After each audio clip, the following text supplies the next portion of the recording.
First contact. Admiral Samuel Carter stood on the observation deck of Earth's orbital defense station, his weathered face illuminated by the holographic display. The mysterious object had appeared 3 days ago, moving through the Kuiper belt at impossible speeds before slowing near Neptune. "Definitely not natural," he muttered, stroking his gray-flecked beard. Behind him, the doors slid open as Dr. Olivia Wright and Professor Daniel Moore hurried in. The scientists had barely slept since the object's detection. "Admiral, we've confirmed it's artificial," Dr. Wright said, her eyes bright with excitement despite her exhaustion. "And it's transmitting." Professor Moore nodded, adjusting his glasses. "We've been running the signal through our linguistics database. It's unlike anything we've encountered before." The Admiral's expression remained neutral, but his eyes betrayed his concern. Humanity had spread throughout the solar system over the past century, establishing colonies on Mars and mining operations as far as Saturn's moons. Yet despite decades of searching, this was their first confirmed contact with extraterrestrial intelligence. "Show me," he ordered. The scientists projected their findings. Strange symbols flowed across the screen, gradually transforming into recognizable text as the computer worked its translation algorithms. "The translation is rough," Dr. Wright warned, "but the message appears to be a formal declaration." Professor Moore pointed to specific sections. "They call themselves the Zarkonian Empire. They claim dominion over 3 galactic arms and 37 conquered civilizations." Admiral Carter's face darkened. "And let me guess, they're here to add us to their collection." "Exactly," Dr. Wright confirmed. "They demand Earth's immediate surrender and full resource rights to our system." Within hours, the United Earth Council convened an emergency session. Grace Martins, Earth's chief diplomatic officer, argued for attempting peaceful negotiation. "We know nothing about their culture or capabilities," she insisted. "We must try to establish dialogue." Director William Bennett of Defense leaned forward. "Their first communication was a demand for surrender. That tells us everything we need to know about their intentions." The debate raged for hours while the alien probe remained motionless near Neptune. Finally, Earth's leadership voted. They would reject the Empire's terms, but extend an invitation for peaceful contact.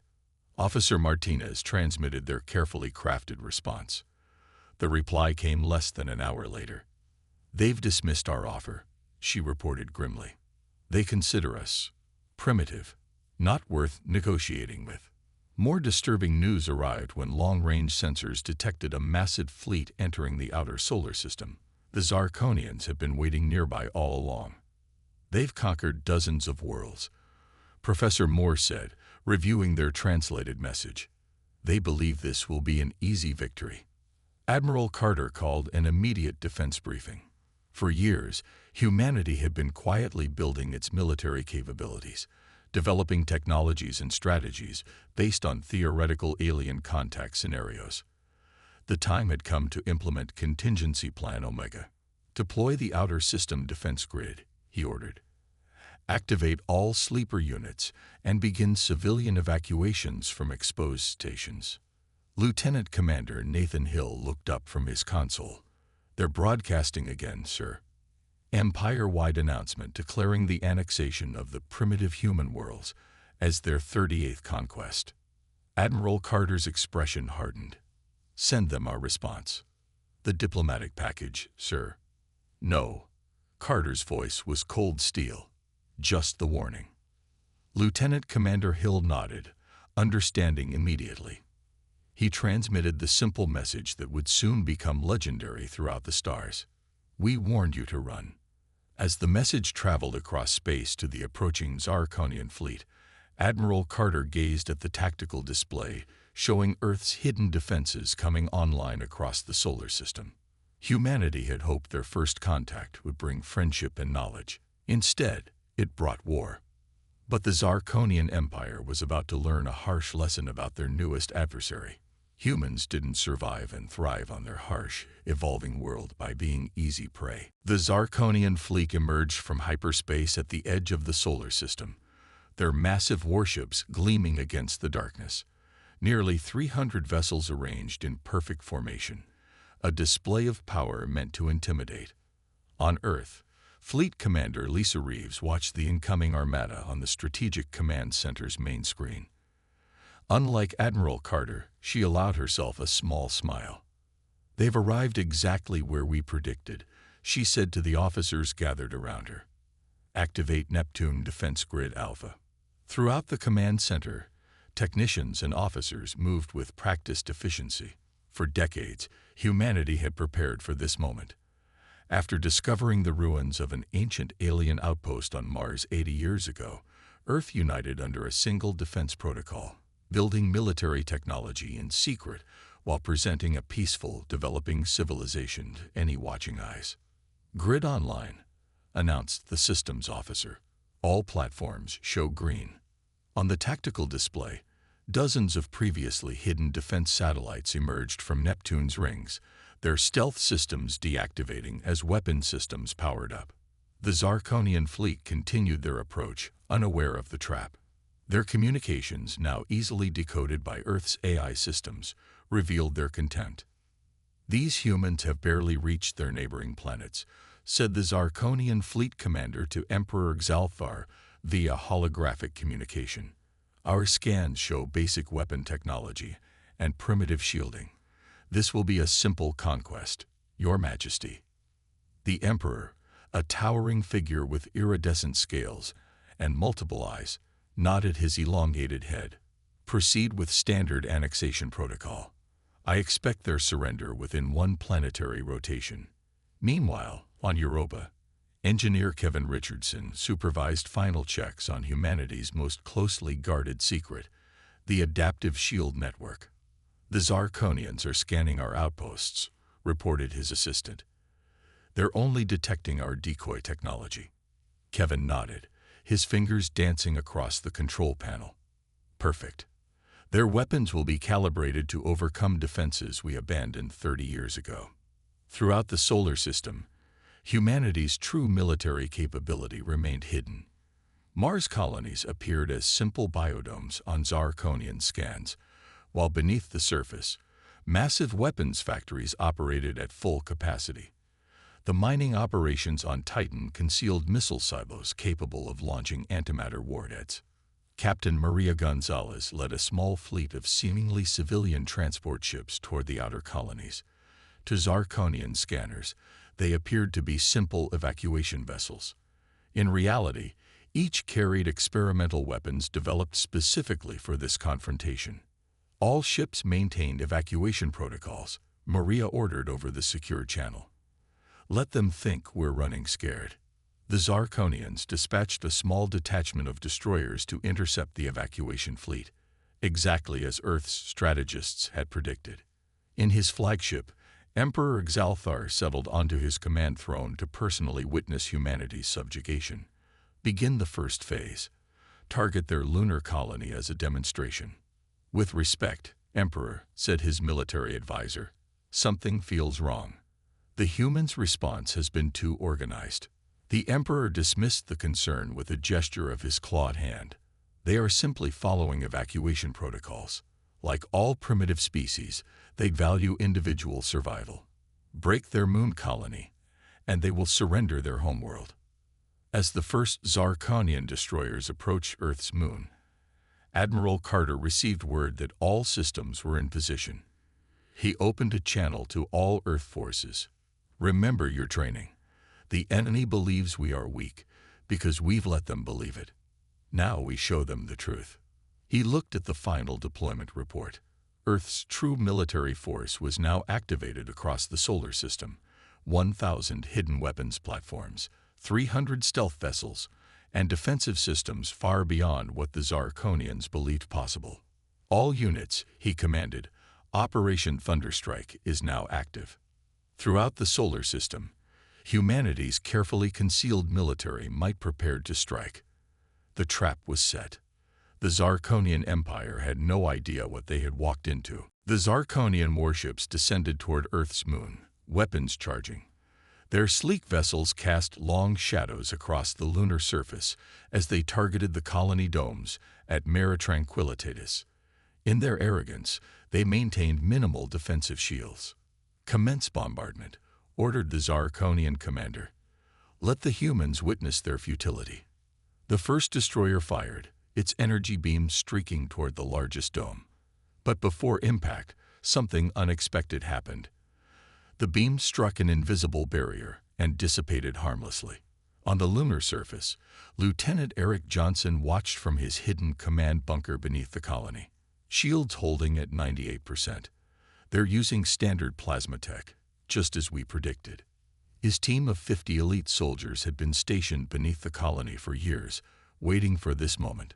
While the visible colony contained actual civilians, they had been evacuated through underground tunnels days ago, leaving only a facade. "All units, execute Operation Hornet's Nest," Eric commanded. Across the lunar surface, hidden battery emplacements emerged from concealed silos. Before the Zarkonians could react, dozens of missiles launched toward their fleet. In Earth's primary defense center, Dr. Amanda Foster monitored the engagement. Years ago, she had developed the nanite weapon system now deploying against the alien vessels. As the missiles approached the Zarkonian ships, they dispersed clouds of microscopic machines. "Nanite swarms functioning perfectly," she reported to Admiral Carter. "They're penetrating the enemy shield harmonics and disrupting their power systems." The Zarkonians, caught completely by surprise, frantically tried to adjust their defenses. 3 destroyers suddenly lost power, drifting helplessly in lunar orbit. Emperor Xalthar's voice boomed across the Imperial command channel. "What is happening?" "These are primitive humans," his tactical officer responded with alarm. "Their technology is far more advanced than our intelligence suggested. They've disabled 5 vessels already." On Earth, the orbital defense grid finally revealed itself. Hundreds of satellites that had appeared as communications relays or weather monitors transformed, deploying weapon systems that had remained hidden for decades. Athena, Earth's quantum eye defense network, calculated firing solutions with perfect precision. "Targeting solution complete," announced the synthetic voice. "Beginning coordinated strike." From orbit, beams of concentrated energy lanced toward the Zarkonian fleet, targeting propulsion and weapon systems with surgical accuracy. Earth wasn't trying to destroy the invaders, yet. They were demonstrating capability. In space near Saturn, Major Jason Miller led his team of Special Forces operators in stealth suits toward the Zarkonian command ship. Their small craft, completely invisible to Imperial sensors, attached to the massive vessel's hull. "Breaching in 3, 2, 1, Jason whispered. The specialized cutting tools created an opening into the alien ship without triggering alarms. Once inside, the team moved with practiced efficiency through corridors designed for beings larger than humans. Their mission: capture the ship's data core and extract Imperial military codes. Back at lunar orbit, the Zarkonian fleet was in disarray. 7 destroyers disabled, their flagship taking heavy damage. The remaining vessels attempted to regroup, firing desperately at targets that seemed to anticipate their every move. "Impossible," raged Emperor Xalthar. "How are they predicting our attack patterns?" He didn't realize that Earth's AI had analyzed Zarkonian tactics from their previous conquests, developing perfect counter-strategies for each maneuver. Admiral Carter watched the battle unfold exactly as their simulations had projected. "Send the message," he ordered. Across all frequencies, in the Zarkonian language, Earth transmitted. "This was merely our greeting. Retreat now or face our actual military response." For the first time in centuries, the Zarkonian Empire faced defeat. 1/3 of their invasion force drifted powerless in space. Another quarter suffered critical damage to weapons and propulsion. Emperor Xalthar, his scales darkening with rage, made the decision that would change galactic history. Bring in the entire Imperial Armada. These humans will learn the cost of defiance. He didn't understand that this was exactly what Earth had planned for. The real battle was just beginning. Admiral Carter stood before the holographic war table, surrounded by Earth's highest military commanders. The first phase of the human counterattack had exceeded all expectations. Now it was time for the next stage. "The Zarkonians are calling for reinforcements," he said, pointing to the tactical display showing enemy movements. "We have approximately 72 hours before their main fleet arrives. It's time for Operation Thunderbolt." The assembled officers nodded. They had trained for this moment for years. "Deploy the asteroid belt fleet," ordered Admiral Carter. Deep within the asteroid belt between Mars and Jupiter, hidden among the countless spinning rocks, humanity's true naval power awakened. 20 massive stealth carriers, each housing 50 fighter craft, disengaged their camouflage systems. For decades, these ships had remained completely invisible, constructed in secret and positioned strategically. Fleet Commander Lisa Reeves took command of this hidden armada from her flagship, the Valiant. "All carriers report ready," she announced over the secure channel. Fighters prepped for launch. The carriers moved with surprising speed for their size, their advanced propulsion systems allowing them to accelerate rapidly toward the scattered Zarkonian forces. Meanwhile, engineer Sofia Rodriguez activated her creation, the Quantum Communication Network. Unlike conventional transmissions that the Zarkonians could intercept, this system used entangled particles to communicate instantly across any distance with perfect security. "Quantum Net online," she reported from her station on Mars. "All Earth forces now have real-time secure communications." This gave humans an enormous tactical advantage. Their ships and stations could coordinate perfectly, while the Zarkonians relied on communications that experienced delays. In the Jupiter system, Zarkonian forces had established a temporary base on Ganymede, using the moon's resources to repair their damaged vessels. They had enslaved the human miners there, forcing them to work under brutal conditions. Captain Ryan Taylor led the Liberation Force, 5 stealth destroyers approaching Ganymede under complete sensor invisibility. "Weapons hot," he commanded as they closed in. "Target their command center and power generators only. Minimize damage to the mining facilities." The human ships struck without warning. Precision beams cut through the Zarkonian defenses, disabling their systems before they could even raise shields. Within minutes, the alien presence on Ganymede was neutralized, and the miners freed. One captured Zarkonian officer, their exoskeleton damaged and leaking fluid, stared at Captain Taylor with multiple eyes blinking in disbelief. "How?" the alien demanded. "You were primitive. We studied your world for decades." Ryan smiled coldly. "You studied what we wanted you to see." Aboard the Imperial flagship retreating to the edge of the solar system, the Zarkonian military leadership faced an unprecedented situation. General Vraktor, the Empire's most decorated commander, reviewed the battle data with growing concern. "These humans," he said to his subordinates, "they adapt faster than any species we've encountered. Our tactics become ineffective almost immediately." His tactical officer nodded nervously. "They seem to understand our technology better than we understand theirs. And their stealth systems, we still can't detect their vessels until they open fire." The general's many-fingered hand clenched into a fist. "The Emperor demands victory, but we may need to reconsider our approach." Back on Earth, the Unified Defense Council received reports from across the solar system. Human forces had reclaimed every outpost from Neptune to Mars. The Zarkonian invasion had been pushed back completely. Admiral Carter addressed the council. "Phase 2 is complete. We've demonstrated our defensive capabilities. Now we take the fight to them." Director William Bennett looked concerned. "The Zarkonian reinforcements will outnumber us significantly." "Numbers aren't everything," Admiral Carter replied. Major Miller's team successfully extracted their military codes and tactical databases. "We know their playbook now. Every strategy, every formation." He pointed to the display showing the edge of the solar system, where the remaining Zarkonian ships waited for reinforcements. "When their fleet arrives," he said with quiet confidence, "we'll be ready. And then we'll show them that humanity doesn't just defend. We take the fight to our enemies."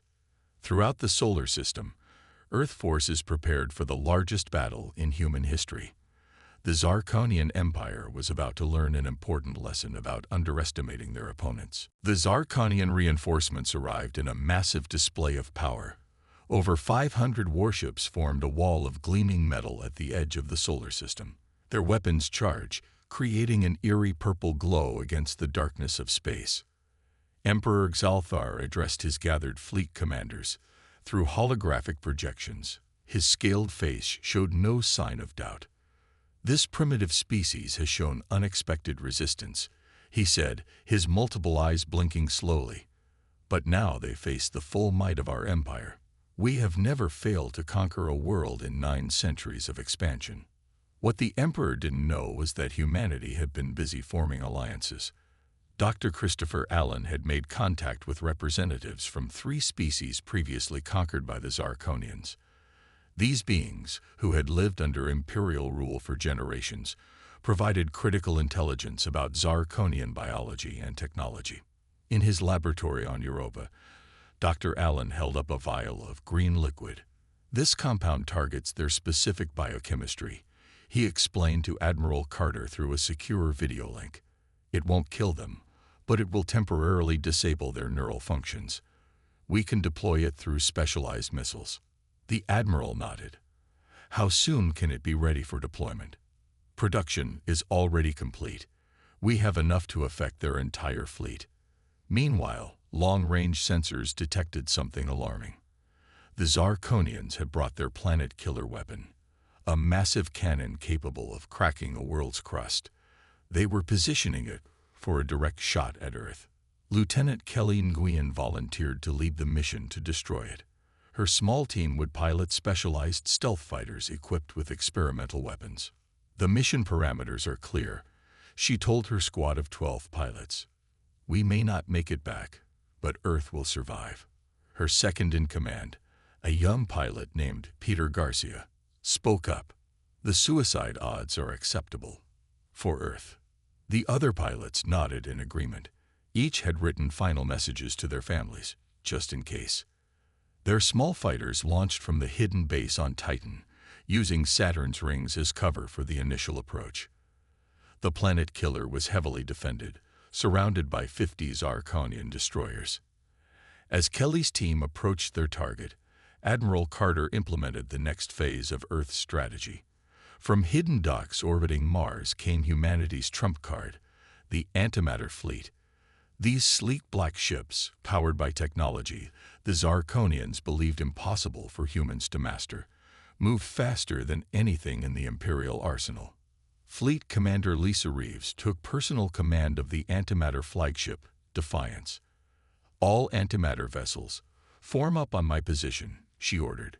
"Prepare for direct engagement with the Imperial Center." The Zarkonian Empire had never encountered antimatter weapons before.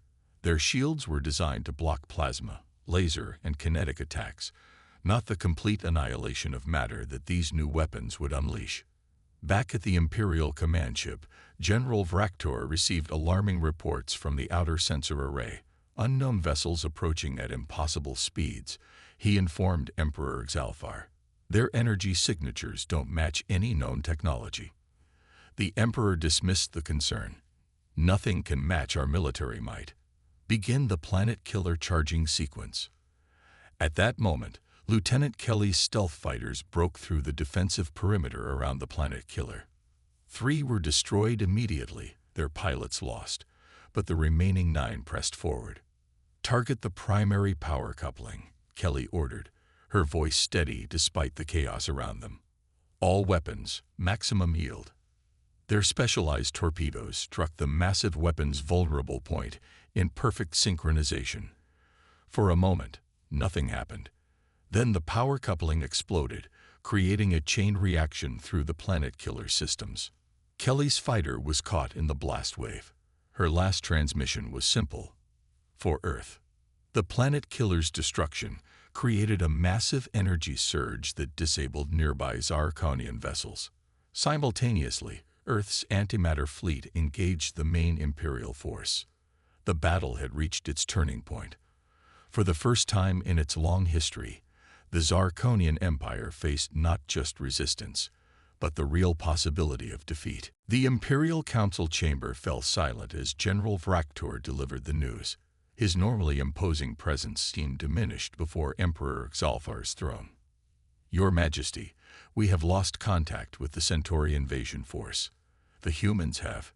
He hesitated, liberated the Proxima system. Emperor Xalfar's scales darkened with rage. In just 3 weeks, this supposedly primitive species had pushed beyond their own solar system and reclaimed 3 star systems previously under Imperial control. "Impossible," he roared, rising from his throne. "How can these creatures defy our forces so consistently?" The general's multiple eyes blinked nervously. "They are unlike any species we have encountered. They adapt to our tactics faster than we can implement them. And they have formed alliances." This last fact disturbed the emperor most. Reports indicated that several subjugated species had risen in open rebellion across the empire, inspired by human victories. The carefully maintained imperial order was crumbling.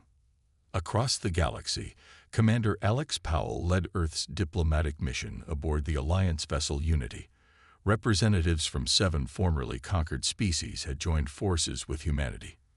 "The Zarkonians never expected us to work together," Alex explained during the coalition meeting. "They've always relied on keeping conquered peoples isolated from each other." The Tellurian ambassador, a crystalline being who communicated through light patterns, flashed agreement. "In 5 centuries of subjugation, we never knew the Arcturians existed, despite our worlds being in neighboring systems." Together, they drafted the charter for the Allied Species Coalition. Earth provided military leadership, while other species contributed their unique knowledge of imperial territory and weaknesses. Meanwhile, Admiral Carter oversaw the liberation of the Rigel system. Earth's antimatter fleet had proven devastatingly effective against imperial defenses. 3 more Zarkonian battle groups had surrendered rather than face destruction. "Proceed with prisoner transfer," Carter ordered as thousands of imperial troops were taken into custody. "Remember protocol. They are to be treated according to Earth's laws of war." This approach shocked the Zarkonians, who expected to be executed as they would have done to any defeated enemy. Instead, human medical personnel treated their wounded, and proper rations were provided to all prisoners. On the imperial capital world of Zarkon Prime, the political situation deteriorated rapidly. Several members of the Imperial Council, seeing the inevitable defeat approaching, attempted to negotiate a separate peace with Earth. Emperor Xalfar discovered their betrayal and had them publicly executed. "We have ruled the stars for 1,000 years," he declared to his remaining loyal followers. "We will not bow to primitives." In response to this purge, 5 Imperial fleet commanders staged a coup against the Emperor. The Imperial military fractured, with some remaining loyal while others joined the rebellion. Back on Earth, Intelligence Director Olivia Barnes presented her findings to the Unified Defense Council. Her team had analyzed captured Imperial data to locate the Zarkonian homeworld. "We've confirmed the coordinates of Zarkon Prime," she reported, pointing to a star system displayed on the holographic map. "Our intelligence indicates that Emperor Xalfar has withdrawn his remaining loyal forces to defend their homeworld." Admiral Carter studied the display thoughtfully. This could be the opportunity to end this war decisively. Director William Bennett looked concerned. "The planet will be heavily defended.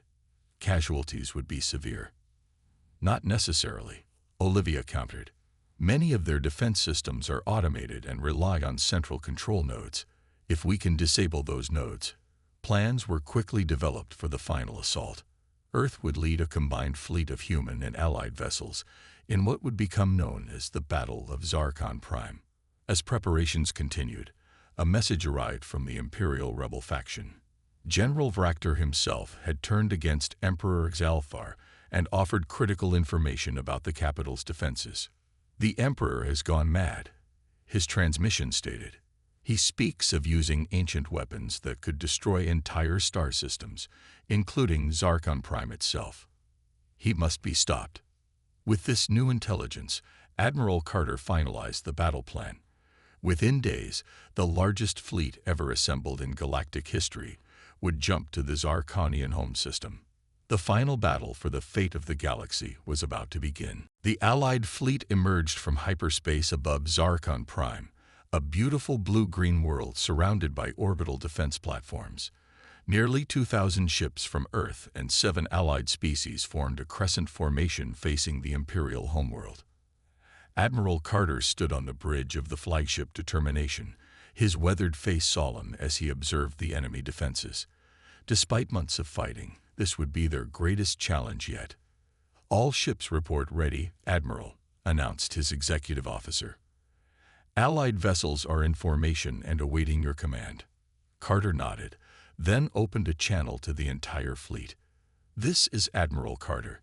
Today we fight not just for Earth, but for every species that has suffered under Imperial rule. Remember your training. Follow the plan. Watch out for each other." He paused, looking at the distant planet. "Commence Operation Liberation." The fleet moved forward in perfect coordination. Earth's antimatter ships formed the spearhead, their advanced shields absorbing the first barrage from Imperial defenses. Behind them came the main battle groups, their weapons targeting specific coordinates provided by General Fractor's intelligence. On the planet below, Emperor Xalfar watched from his palace as explosions lit up the sky.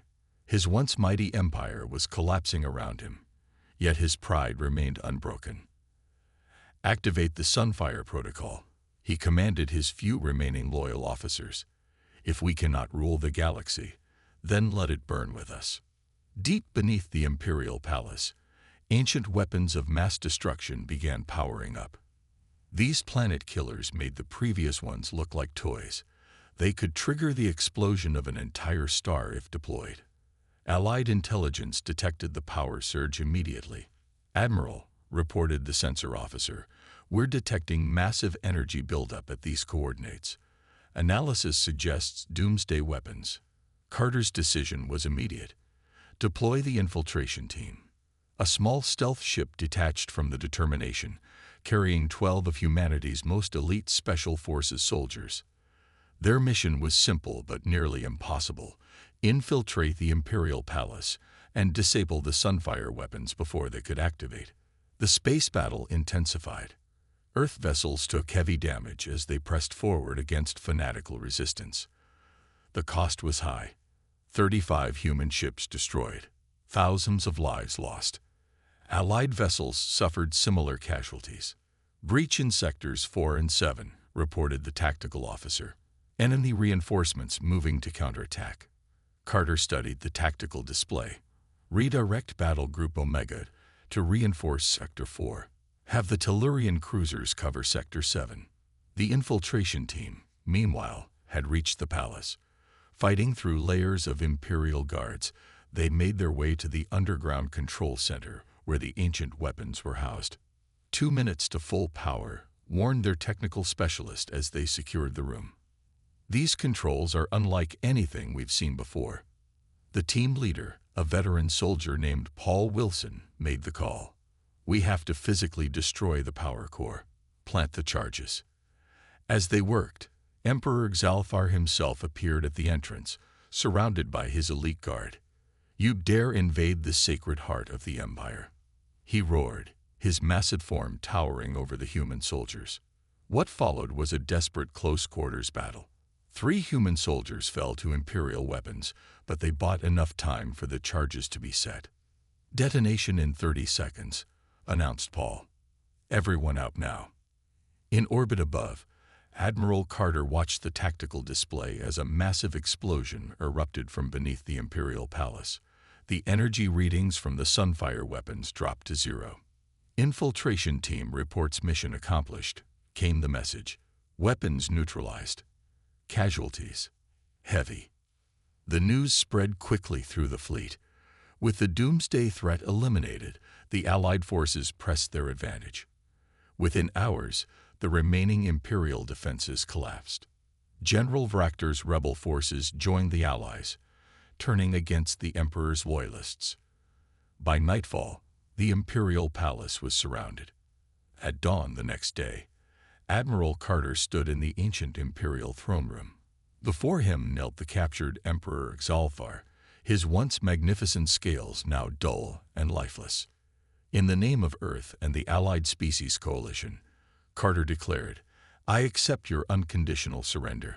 The formal surrender ceremony was broadcast throughout the galaxy. After 1,000 years of imperial rule, the Zarkonian Empire had fallen.